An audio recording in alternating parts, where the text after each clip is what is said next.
മാധ്യമ പ്രവർത്തനത്തിന് തീർച്ചയായും വളരെ ആവേശനിർഭരമായ ഒരു ഭൂതകാലമുണ്ട് എന്ന കാര്യത്തിൽ സംശയമില്ല.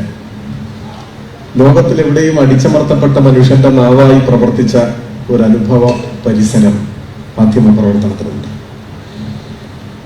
മാത്രവുമല്ല, ദേശീയ വിമോചനം, സാമൂഹ്യ പരിഷ്കരണം തുടങ്ങിയിട്ടുള്ള മഹത്തായ ലക്ഷ്യങ്ങളുടെ ഭാഗമായി കൂടിയാണ് മിക്കയിടത്തും മാധ്യമ പ്രവർത്തനം തുടങ്ങിയതും കരുത്താർജിച്ചത്. ഇന്ത്യയുടെ സ്വാതന്ത്ര്യ സമരകാലമൊക്കെ നമുക്ക് ഓർമ്മിക്കാവുന്നതാണ്. ഇത്തരത്തിലുള്ള നിലപാടുകളൊക്കെ സ്വീകരിച്ചതിന്റെ കൂടി ഭാഗമായി വളരെ നിഷ്ഠൂരമായ അടിച്ചമർത്തലുകളെയും മാധ്യമങ്ങൾ നേരിട്ടിട്ടുണ്ട്. ഒരു നീണ്ട ഉദാഹരണങ്ങളുടെ ചരിത്രം നമുക്ക് വിശദീകരിക്കാനാവും. ഞാൻ അതിലേക്ക് ഇപ്പോൾ കടക്കുന്നില്ല. രാജ്യത്ത് പൊതുവെയും കേരളത്തിലും അത്തരം അനുഭവങ്ങൾ നമുക്ക് ഓർമ്മയിൽ നിന്നും വിശദീകരിക്കാനാവും. ലോകത്തെല്ലായിടത്തും സമാനമായ അനുഭവങ്ങളുണ്ട്. ഒറ്റ വാചകത്തിൽ അതിനെ ചുരുക്കിയാൽ മാധ്യമങ്ങളുടെ ചരിത്രം എന്നത് അടച്ചുപൂട്ടിയ മാധ്യമങ്ങളുടെയും തുറങ്കിലടക്കപ്പെട്ട പത്രാധിപന്മാരുടെയും കൂടി ചരിത്രമാണ്. അതാണ് വിശദീകരണങ്ങൾ ഒഴിവാക്കാൻ അത്രയും മാത്രമേ ഞാൻ പറയുന്നു. എന്നാൽ മാധ്യമം ഒരു ലക്ഷണമൊത്ത വ്യവസായമായി പിന്നീട് മാറുന്നുണ്ട്. അത് ഒരു പടി കൂടി കടന്നിപ്പോ ഒരു കുത്തക വ്യവസായമായി രൂപാന്തരപ്പെട്ടിട്ടുണ്ട്. വർത്തമാനകാല മാധ്യമ ലോകം എന്നത് ഒരു കുത്തക വ്യവസായത്തിന്റെ അനുഭവങ്ങളാണ് നമ്മളുമായി പങ്കുവയ്ക്കുന്നത്. സ്വാഭാവികമായും ആ മാറ്റം നമ്മളിപ്പോ പലതരത്തിൽ വിമർശന വിധേയമാക്കിക്കൊണ്ടിരിക്കുന്ന മാധ്യമ പ്രവർത്തനത്തിന്റെ പ്രശ്നം ഒരു കുത്തകവൽക്കരണത്തിൻ്റെത് കൂടിയാണ്. അമേരിക്കയിലെ 90% മാധ്യമങ്ങളെയും ഇന്ന് നിയന്ത്രിക്കുന്നത് 6 കമ്പനികളാണ് എന്ന് നമ്മുടെ പേപ്പറിൽ പരാമർശിച്ചിട്ടുണ്ട്. 6 കുത്തക കമ്പനികളാണ് 90% മാധ്യമങ്ങളെയും നിയന്ത്രിക്കുന്നത്. ബ്രിട്ടനിലേക്ക് എത്തുമ്പോൾ അത് 3 കമ്പനികളായി ചുരുങ്ങുന്നുണ്ട്. ബ്രിട്ടനിലെ 90% മീഡിയയെ നിയന്ത്രിക്കുന്നത് 3 കുത്തക കമ്പനികളാണ്. നമ്മുടെ രാജ്യത്തും കുത്തകവൽക്കരണം വളരെ ശക്തമാണ്. കുറച്ച് വർഷങ്ങൾക്ക് മുൻപ് തന്നെ അംബാനി അവകാശപ്പെട്ടത് 72 ടെലിവിഷൻ ചാനലുകൾ അവരുടെ നിയന്ത്രണത്തിലാണ് എന്നാണ്. എന്ന് വെച്ചാൽ ഇന്ത്യയിലെ ടെലിവിഷൻ പ്രേക്ഷകരുടെ ഗണ്യമായ അളവും അവരിലൂടെയാണ് വാർത്തകൾ കാണുന്നത് എന്നർത്ഥം. ഇങ്ങനെയുള്ള ഒരുപാട് സ്ഥിതിവിവരക്കണക്കുകൾ നമ്മുടെ മുൻപിലുണ്ട്. നോം ചോംസ്കി തന്നെ മുൻപൊരിക്കൽ വിശദീകരിച്ചിട്ടുണ്ട്, ലോകമെമ്പാടുമുള്ള മെയിൻ സ്ട്രീം മീഡിയയുടെ ഏറ്റവും പ്രധാനപ്പെട്ട ഒരു ദൂഷ്യം അതിന്റെ ഇടതുപക്ഷ വിരുദ്ധ മനോഭാവമാണ്. അതിന്റെ കാരണം തേടി നമ്മൾ അലയേണ്ട കാര്യമില്ല. അതിന്റെ കാരണത്തെക്കുറിച്ചും അദ്ദേഹം സൂചിപ്പിക്കുന്നുണ്ട്. ആരുടേതാണ് മാധ്യമങ്ങൾ എന്നതാണ് വളരെ പ്രസക്തമായ കാര്യം. മാധ്യമ ഉടമയുടെ അഭിപ്രായങ്ങളും താല്പര്യങ്ങളുമാണ് മാധ്യമത്തിലൂടെ പുറത്തു വന്നുകൊണ്ടിരിക്കുന്നത്. ഇന്നത്തെ ലോകത്ത് മാധ്യമങ്ങളെ നിയന്ത്രിക്കുന്നത് കുത്തകകളാണ് എന്നതുകൊണ്ട് കുത്തകകളുടെ താല്പര്യങ്ങളും രാഷ്ട്രീയവുമാണ് മാധ്യമങ്ങളിലൂടെ ഇന്ന് നമുക്ക് ലഭിച്ചുകൊണ്ടേയിരിക്കുന്നത് എന്നതാണ് വസ്തുത. ഒരുപാട് ഉദാഹരണങ്ങൾ നമ്മുടെ ചുറ്റുപാടുമുണ്ട്. ഈ സാഹചര്യത്തിൽ വ്യത്യസ്തമായ നിലപാടുകൾ ഉയർത്തിപ്പിടിച്ചുകൊണ്ട് യഥാർത്ഥ ചിത്രം ജനങ്ങളുടെ മുൻപാകെ തുറന്നു കാണിച്ചിട്ടുള്ള മാധ്യമ പ്രവർത്തകരുണ്ട്. അത് പരാമർശിക്കാതെ പോകുന്നത് ശരിയായിരിക്കില്ല എന്നെനിക്ക് തോന്നുന്നു. ഒരുപക്ഷെ നിരാശാപൂരിതമായ ഒരു കാലത്തും പ്രതീക്ഷയുടെ ഒരു മിന്നാമിനുങ്ങിന്റെ നുറുകുവട്ടമായി നമുക്ക് കണക്കാക്കാവുന്ന അത്തരം ചില അനുഭവങ്ങളുണ്ട്. കുറച്ച് വർഷങ്ങൾക്ക് മുൻപാണ് ജോർദാന്റെ തലസ്ഥാനമായ അമ്മാനിൽ മർദ്ദത്തിന്റെ ഉടമസ്ഥതയിലുള്ള ഫോക്സ് ടെലിവിഷൻ ന്യൂസിലെ 2 മാധ്യമ പ്രവർത്തകർ ജോലി രാജിവെച്ചത്. ഞാനിപ്പോഴും അവരുടെ പേര് ഓർത്തിരിക്കുന്നുണ്ട്. ജുമാന കറക്ഷ, അതുപോലെ സമീൽ സബാഗ്, ഇതാണ് 2 പേർ. അവർ ജോലി രാജിവെച്ചുകൊണ്ട് ലോകത്തോട് വിളിച്ചു പറഞ്ഞത്, ഞങ്ങൾ നുണ പറഞ്ഞു മടുത്തു എന്നാണ്. ഞങ്ങൾ നുണ പറഞ്ഞു മടുത്തു, ഇനി വയ്യ എന്നാണ്. അന്ന് ഇസ്രായേലിന്റെ അധിനിവേശം ലെബനന്റെ മേൽ നടക്കുന്ന ഒരു കാലമാണ്. ഏകപക്ഷീയമായി ഇസ്രായേലി ആക്രമണങ്ങൾക്ക് സാക്ഷ്യം വഹിക്കേണ്ടി വരുമ്പോഴും അതിന് ഘടകവിരുദ്ധമായ വാർത്ത റിപ്പോർട്ട് ചെയ്യേണ്ടി വരുന്നു. അതാണ് പ്രശ്നം. അങ്ങനെ ഇനി എത്ര തന്നെ പ്രതിഫലം ലഭിച്ചാലും ഈ നുണ പറഞ്ഞുള്ള ജീവിതം വയ്യ എന്ന നിലപാടാണ് അവർ സ്വീകരിച്ചത്. ഇപ്പൊ ഗസയിലെ മനുഷ്യക്കുരുതിയെ കുറിച്ച് നമ്മൾ ഏറെ ചർച്ച ചെയ്തിട്ടുണ്ട് സമീപ ദിവസങ്ങളിലെ കാര്യമാണ്. ആ ഘട്ടത്തിലാണ് ന്യൂയോർക്ക് ടൈംസ് മാഗസിനിലെ 2 പേർ, ആനി ബോയറും ജാസ്മിനി ഹ്യൂംസും അവിടെ നിന്ന് പടിയിറങ്ങി. അത് ആ മാധ്യമം ആ വിഷയത്തിൽ സ്വീകരിച്ച നിലപാടിനോടുള്ള പ്രതികരണമാണ്. ഗസയിലെ മനുഷ്യക്കുരുതിയുടെ ഘട്ടത്തിൽ പോലും മനസാക്ഷിയില്ലാതെ വാർത്ത ചെയ്യേണ്ടി വരുന്നതിനുള്ള നിസ്സഹായതയുടെ ോടുള്ള പ്രതികരണമായിട്ടാണ് നമുക്ക് കണക്കാക്കാൻ കഴിയുന്നത്. ഗുസ്തി താരങ്ങൾ നടത്തിയ ഒരു സമരം സമീപകാലത്ത് നമ്മുടെ രാജ്യത്ത് ചർച്ച ചെയ്യപ്പെട്ടിട്ടുണ്ട്. ജന്തർ മന്ദറിൽ അവരുടെ സമരം നടക്കുമ്പോഴാണ്, ആ സമരത്തിന്റെയൊക്കെ പശ്ചാത്തലം എല്ലാവരുടെയും മനസ്സിലുണ്ടാവും, ഞാൻ വിശദീകരിക്കുന്നില്ല. പഞ്ചാബി ടെലിവിഷൻ ചാനലായ PTCയുടെ റിപ്പോർട്ടർ പ്രവീൺ അഹ്ലാവത്ത് അദ്ദേഹം ജോലി രാജിവെക്കുകയുണ്ടായി. അദ്ദേഹം പറഞ്ഞത്, എന്റെ കൺമുന്നിൽ ഈ സമരം നടക്കുമ്പോഴും അത് റിപ്പോർട്ട് ചെയ്യരുത് എന്ന നിർദ്ദേശമാണ് മാനേജ്മെന്റിന്റെ ഭാഗത്തുനിന്ന്. ഇതിങ്ങനെ സഹിച്ചു പോകാനാവില്ല എന്നാണ്. വേറെയും ചില ഉദാഹരണങ്ങൾ നമ്മുടെ മുന്നിൽ ഉണ്ടാവാം, ഞാൻ നീട്ടുന്നില്ല. പക്ഷെ മലയാളത്തിൽ ഇത്തരത്തിലുള്ള അനുഭവമൊന്നും ഉള്ളതായിട്ട് അറിയില്ല. ചിലപ്പോൾ നമ്മുടെ അറിവില്ലായ്മയായിരിക്കാം, ഏതായാലും അങ്ങനെ അധികം കേട്ടിട്ടില്ല. പ്രശ്നം മാധ്യമലോകം കുത്തകവൽക്കരിക്കപ്പെടുകയും സത്യം ജനങ്ങളിൽ എത്തുന്നത് എന്ത് വില കൊടുത്തും തടയപ്പെടുകയും സത്യമെന്ന നിലയിൽ വാർത്തകൾ അവതരിപ്പിക്കപ്പെടുകയും പ്രതീതിയുടേതായ ഒരു ലോകം നിർമ്മിക്കപ്പെടുകയും ചെയ്യുമ്പോഴും പ്രതീതി ലോക നിർമ്മാണത്തിൽ മുഴുകിയിരിക്കുന്ന നമ്മുടെ ചുറ്റുപാടുമുള്ള പല മാധ്യമ പ്രവർത്തകരും തങ്ങൾ ഉദാത്ത മാധ്യമ പ്രവർത്തനം നടത്തുന്നു എന്ന് വിശ്വസിക്കുകയും മേനി നടിക്കുകയും ചെയ്യുന്നവരാണ് എന്നുകൂടിയാണ്.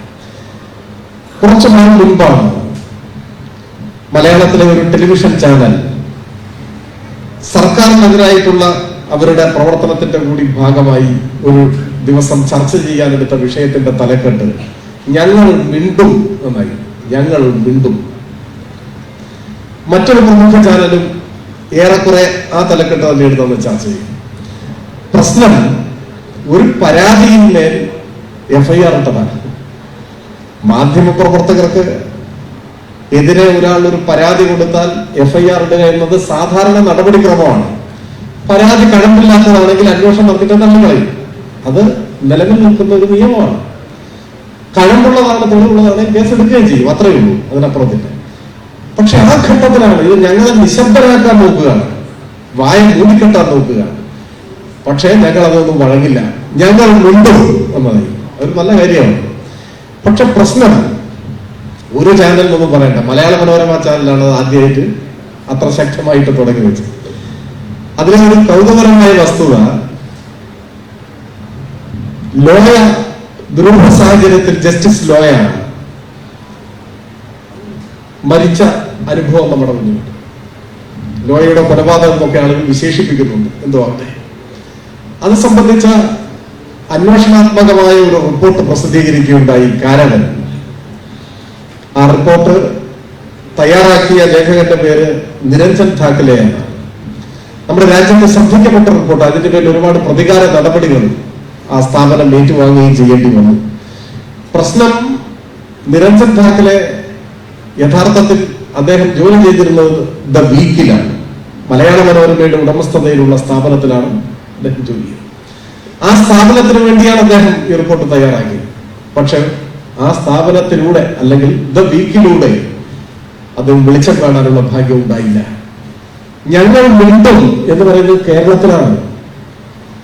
കാസർഗോഡ് കഴിഞ്ഞാൽ ഞങ്ങൾ മിണ്ടില്ല എന്നാണ് അർത്ഥം. ഈ അതിർത്തിക്ക് അകത്ത് മാത്രമാണ് മിണ്ടാനാവുക.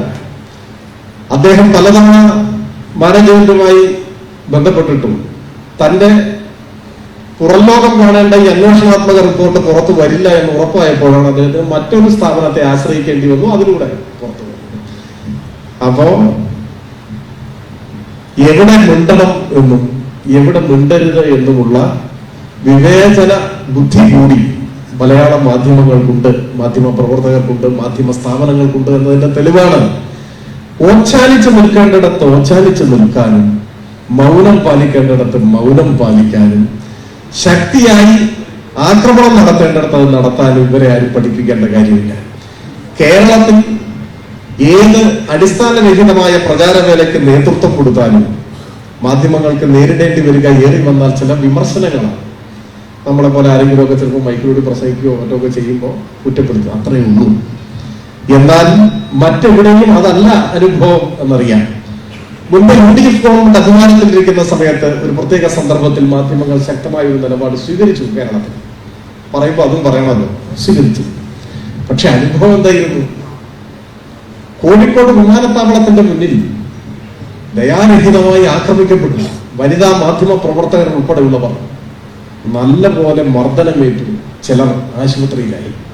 ആ കൂട്ടത്തിലുള്ളവർ ഇപ്പോഴും മാധ്യമ പ്രവർത്തന രംഗത്തുണ്ട്.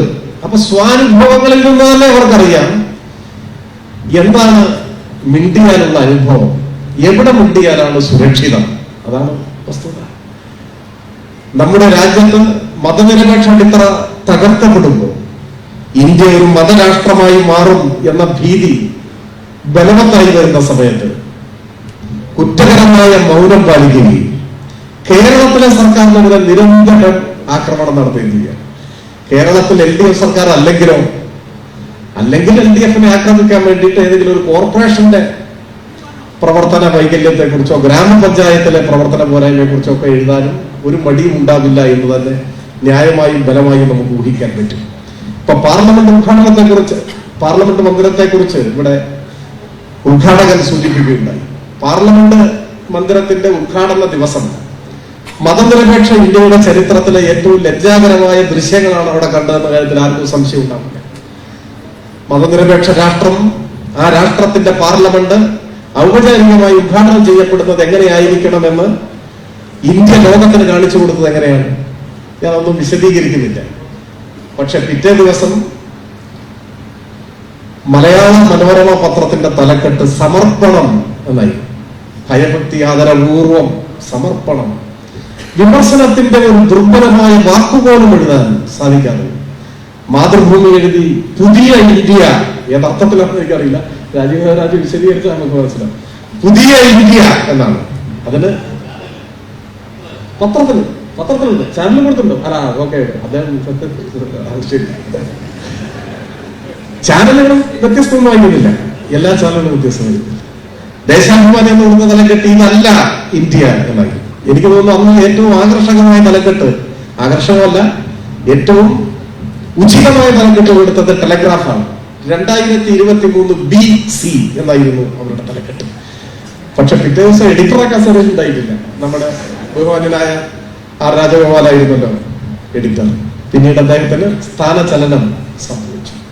പോട്ടെ, ഞാൻ ഒരുപാട് ദീർഘമായി പോകുന്നില്ല. പറഞ്ഞു വരുന്നത് വലതുപക്ഷ വർഗീയ ആഭിമുഖ്യം, മാധ്യമങ്ങൾ അത്രമേൽ കുത്തകവൽക്കരിക്കപ്പെട്ട ഇന്ന് മാത്രം പൊട്ടിമുളച്ചതല്ല മലയാള മാധ്യമങ്ങളെ സംബന്ധിച്ചിടത്തോളം. ഇപ്പോ വിഖ്യാതനായ എഴുത്തുകാരൻ NS മാധവന്റെ തിരുത്ത് എന്ന കഥ മാധ്യമ പ്രവർത്തനവുമായി ബന്ധപ്പെട്ട എല്ലാ ചർച്ചകളിലും പലരും ഓർമ്മിക്കുന്ന ഒരു കഥയാണ്. കഥ വായിച്ചിട്ടുള്ളവരായിരിക്കും ഇരിക്കുന്ന എല്ലാവരും. ബാബറി മസ്ജിദ് തകർക്കപ്പെട്ട ദിനം ചുല്യാട്ട് എന്ന വയോധികനായ മാധ്യമ പ്രവർത്തക എഡിറ്റർ തർക്കമന്ദിരം തകർത്തു എന്ന് തയ്യാറാക്കിയ വാർത്ത വിറയാർന്ന കൈകൾ കൊണ്ട് തർക്കമന്ദിരം വെട്ടിമാറ്റി അവിടെ ബാബറി മസ്ജിദ് എന്ന് എഴുതി ചേർക്കുന്നതാണ് കഥ. ആ കഥ വായിച്ച് വലിയ ചർച്ചകളും ഒക്കെ നടന്നിട്ടുണ്ട്. എങ്ങനെയായിരുന്നു മലയാള പത്രങ്ങൾ ആ വാർത്ത റിപ്പോർട്ട് ചെയ്യുന്നത്? കഥയിൽ നിന്ന് കാര്യത്തിലേക്ക് വന്നാൽ 1992 ഡിസംബർ മാസം 7-ാം തീയതി ഇറങ്ങിയ മലയാള മനോരമ പത്രത്തിന്റെ തലക്കെട്ട് താഴികക്കുടങ്ങൾ തകർത്തു, കല്യാൺ സിംഗിനെ പുറത്താക്കി. എന്തിന്റെ താഴികക്കുടം? പല വിമർശനങ്ങൾ ഉന്നയിക്കാം. താഴികക്കുടങ്ങൾ തകർത്തു പറഞ്ഞ ബാക്കിയൊക്കെ ഭദ്രാണ് എന്നൊരർത്ഥമല്ലുണ്ട് അല്ലേ? മലയാളം അങ്ങനെയാണ്. എന്തിന്റെ താഴികക്കുടം? തുടർന്ന് വാർത്തയിലേക്ക് വന്നാൽ വാർത്തയിൽ പരാമർശിക്കുന്നതെല്ലാം തർക്കമന്ദിരമാണ്. തർക്കമന്ദിരം, വെറും മന്ദിരം എന്ന് എഴുതിയിട്ടുണ്ട്. തർക്കമന്ദിരമെന്നും മന്ദിരമെന്നും എല്ലാം എഴുതിയിട്ടും ബാബറി മസ്ജിദ് എന്ന ഒരു വാക്ക് ആ മലയാള മനോരമ വാർത്തയിൽ കാണാനാവില്ല. മാതൃഭൂമിയുടെ തലക്കെട്ട് കുറെ കൂടി ചിന്തോദ്ദീപകമാണ്. മാതൃഭൂമിയുടെ തലക്കെട്ട് അന്നേ ദിവസം കർസേവകർ തർക്കമന്ദിരം വ്യാപകമായി കേടുവരുത്തി. തകർന്നു പോയിട്ടൊന്നുമില്ല, കേടുവരുത്തി. ഏത്? തർക്കമന്ദിരം. മനോരമ വാർത്തയിൽ പിന്നീട് വരുന്ന ഒരു വരിയുണ്ട്. ആ വരി ഇങ്ങനെയാണ്: താഴികക്കുടങ്ങൾക്ക് മുകളിൽ കയറിയ കർഷകർ പ്രവർത്തന നിരതരായി. അതാണ് മലയാളം നന്നായി അറിയുന്നവരല്ലേ. ബാബറി മസ്ജിദ് അടിച്ചു പൊളിച്ച സംഭവത്തെ കുറിച്ച് മനോരമ എഴുതിയത് താഴികക്കുടങ്ങൾക്ക് മുകളിൽ കയറിയ കർഷകർ പ്രവർത്തന നിരതരായി എന്നാണ്. കേരളമന്ത്രിക്ക് ഒരു സംശയം ഉണ്ടായിട്ടില്ല, തർക്കമന്ദിരം തകർത്തു എന്ന് തന്നെ എഴുതി. ചുള്ളിയായിട്ട് ചിലപ്പോൾ കേരളമന്ത്രി കണ്ടിട്ടാണോ മറ്റേ NS മാധവൻ കഥ എഴുതിയത് എനിക്ക് പറയാൻ കഴിയും. ഞാൻ പറഞ്ഞത് NS മാധവന്റെ ഒരു കഥ മാത്രമല്ല, അത് ആ കാലത്തിന്റെ നേർക്ക് പിടിച്ചൊരു കണ്ണാടിയാണ്. അദ്ദേഹത്തിന് ആ കഥ എഴുതാൻ പ്രേരിപ്പിച്ചത് ചിലപ്പോൾ തലക്കെട്ടുകളൊക്കെ ആയിരിക്കാം.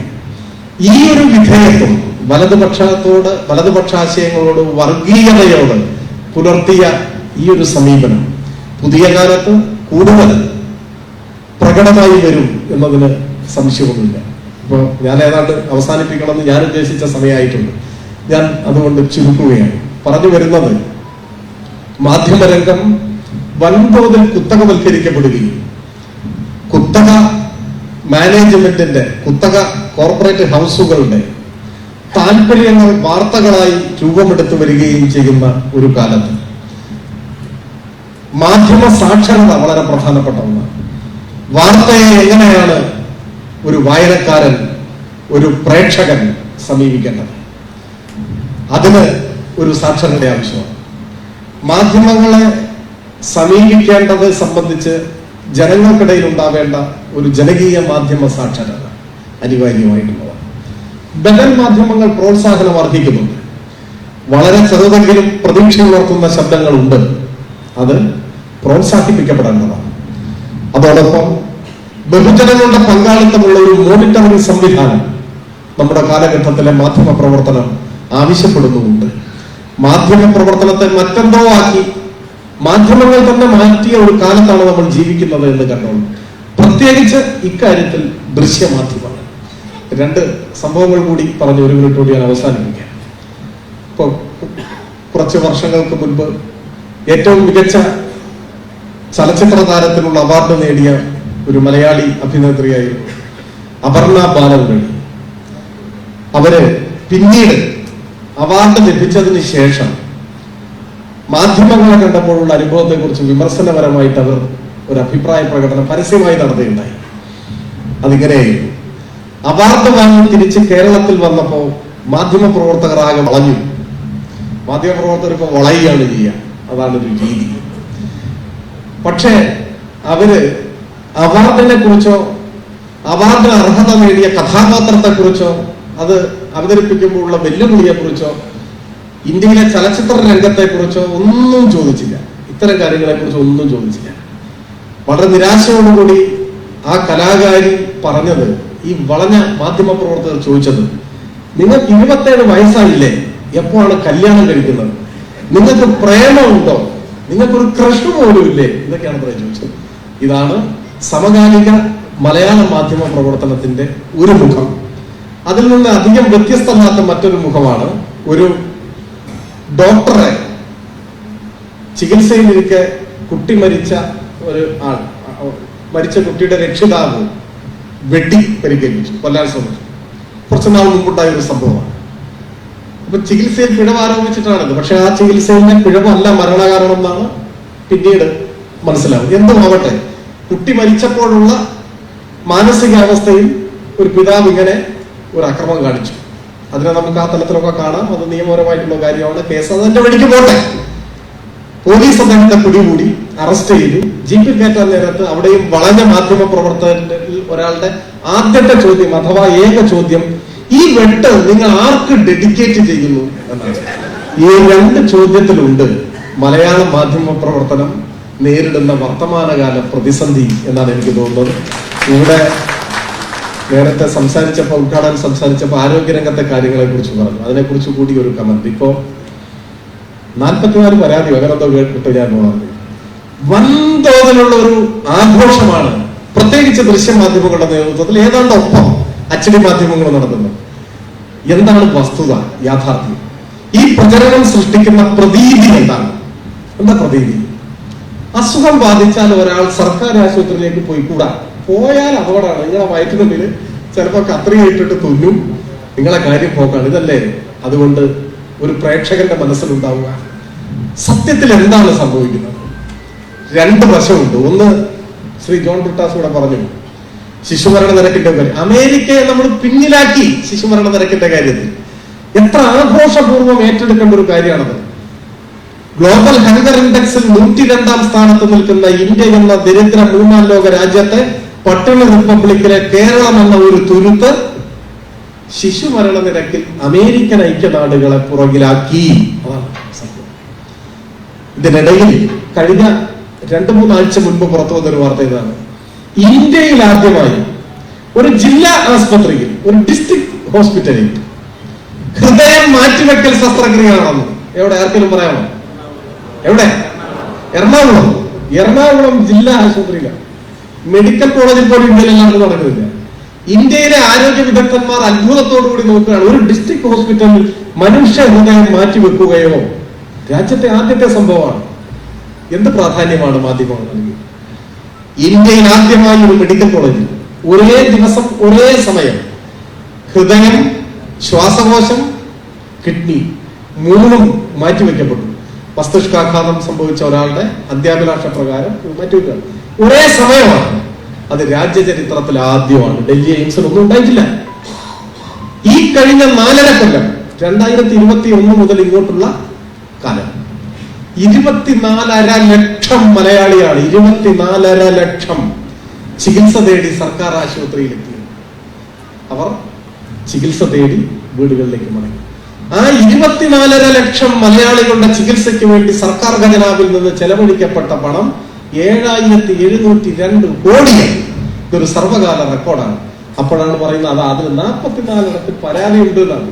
44 പരാതി, 24 ലക്ഷം പേര് ചികിത്സ തേടിയത്. ലോകത്തിലെ ഇത്തരം രംഗത്തുയർന്നു വരുന്ന പരാതികളുടെ 100-1 ഇല്ല. ഓപ്പറേഷൻ നടത്തിയപ്പോ കത്രിക അല്ല മറ്റു ഉപകരണമോ വൈറലായി പോയി, അത് ന്യായീകരിക്കാനല്ല, ഒരു ന്യായവുമില്ല. അത് മെഡിക്കൽ നെഗ്ലിജൻസ് ആണ്, തെറ്റാണ്, പെശകാണ്, അബദ്ധമാണ്. കൃത്യമായി പരിശോധന നടത്തി നടപടി സ്വീകരിച്ച് ആവർത്തിക്കാതിരിക്കാൻ ആവശ്യമായതെല്ലാം കൈക്കൊള്ളണം. അതേ ചെയ്യാൻ പറ്റും. എന്നാൽ ലോകോത്തരമായ ആരോഗ്യ മേഖലയെ ഇത്തരം സംഭവങ്ങളുടെ പേരിൽ കരിതേച്ച് കാണിക്കുന്നത് ആരെ സഹായിക്കാനാണ്? ഇടതുപക്ഷത്തോടുള്ള രാഷ്ട്രീയ വിരോധം ഒരു കാരണം. എന്നാൽ അത് മാത്രമല്ല, ഗവൺമെന്റ് ആശുപത്രികൾ മാത്രമല്ല, കേരളത്തിലെ സ്വകാര്യ ആശുപത്രികളും ലോക പ്രശസ്തമാണ്, ഒരു സംശയമില്ല. മികച്ച സ്വകാര്യ ആശുപത്രികൾ കൂടി ചേരുന്നതാണ് കേരളത്തിന്റെ ആരോഗ്യ പരിപാലന രംഗം. ആ സ്വകാര്യ ആശുപത്രികളെല്ലാം ഇപ്പൊ നമ്മുടേതല്ലാതെയായി മാറിക്കൊണ്ടിരിക്കുകയാണ്. വൻകിട ബഹുരാഷ്ട്ര കുത്തകൾ വാങ്ങുകയാണ്. തിരുവനന്തപുരം കിംസ് ആരുടേതോ, കോഴിക്കോട് ബേബി മെമ്മോറിയൽ ആരുടേതാണ്, എറണാകുളം ആസ്റ്റർ മെഡിസിറ്റി ആരുടേതാണ്. ഓരോന്ന് മാറിക്കൊണ്ട് ഞാനിപ്പോ നിങ്ങളോട് പ്രസംഗിക്കുമ്പോൾ ചർച്ച നടന്നുകൊണ്ടിരിക്കുകയാണ് വേറെ ആശുപത്രികൾ വാങ്ങിക്കാൻ. ബ്ലാക്ക് സ്റ്റോൺ നിങ്ങൾ അന്വേഷിക്കൂ. ലോകത്തിൽ ഏറ്റവും കൂടുതൽ സമ്പത്തിന്റെ അടിത്തറയുള്ള വൻകിട കുത്തകകൾ നേരെ കേരളത്തിലേക്ക് വന്ന് ആശുപത്രി വാങ്ങുകയാണ്. മിക്കതും വാങ്ങിക്കഴിഞ്ഞു. ചെല്ലുമ്പോ പഴയ ഡോക്ടറായിരിക്കും, കൗണ്ടറിലൊക്കെ ഇരിക്കുന്ന പഴയ ആളായിരിക്കും, മുതലാളി മാറി. അമേരിക്കൻ കമ്പനികൾ, ബഹുരാഷ്ട്ര കുത്തകകൾ, പ്രധാനമായും ബ്ലാക്ക് സ്റ്റോൺ കേരളത്തിലെ ആശുപത്രികൾ വാങ്ങിക്കൊണ്ടിരിക്കുന്നു. മിക്കവാറും ഒക്കെ വാങ്ങി. അപ്പൊ ഈ പ്രചരണം നടക്കുമ്പോ പാവപ്പെട്ട മനുഷ്യന്റെ മനസ്സിലൊരു ആധി ഉണ്ടാക്കുക. അയ്യോ, ഓപ്പറേഷൻ ഗവൺമെന്റ് ആശുപത്രിയിൽ നടന്ന വയറ്റിൽ കത്രിയായി പോവോ, എന്നാ വേണ്ട, സ്വകാര്യ ആശുപത്രിയിലേക്ക് പോവാ. സ്ഥലം വിറ്റോ, ലോൺ എടുത്തോ, കടം വാങ്ങിയോ ഈ ആളുകൾ സ്വകാര്യ ആശുപത്രിയിലേക്ക് പോയാലേ ബ്ലാക്ക് സ്റ്റോണിന്റെ മുതൽ മുടക്ക് തിരിച്ചു കിട്ടും.